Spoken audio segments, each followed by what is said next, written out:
So we have a card on the left that says that Pearson's R is 0.16, and the card on the right is an example of a correlation report in the news. It says a strong negative correlation between corruption levels and the freedom with which civic organizations are able to operate and influence public policy.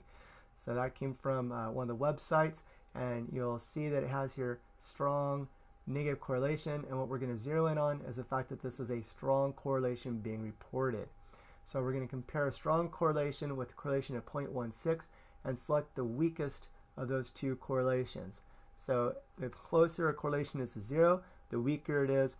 The further it is from 0, the stronger it is.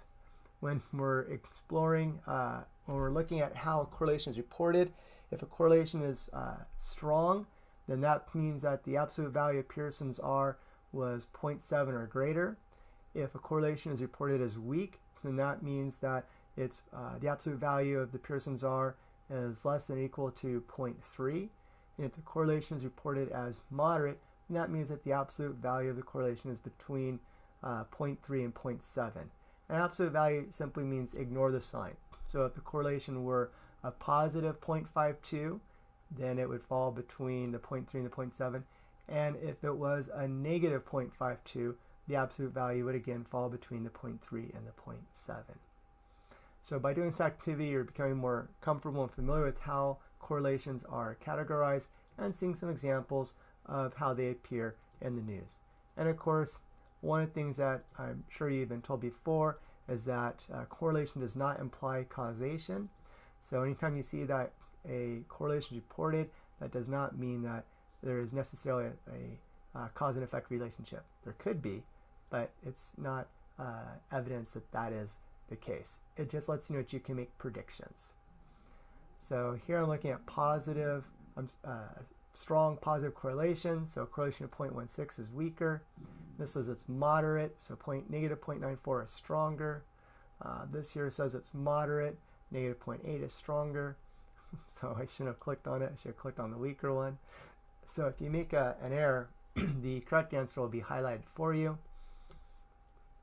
If you wait too long, the correct answer will be highlighted for you.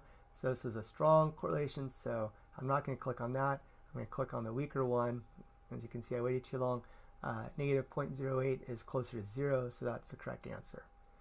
So let's see here. Weak, click on that. Moderate, click on that. Moderate, click on it. Weak, click on that. Strong, not that one. Strong, not that one. Moderate, so click on the negative 0.26. And basically, as you get experience with this, it's easier for you to quickly scan through the information and pull out the important or more relevant info that you need here. So there will be approximately 30 decisions that you make, and then at the end of it, you'll see your average performance as well as how long it took you to make each of these decisions. Okay, so our performance was 86.67% accuracy. Our decision time was 0.04 seconds.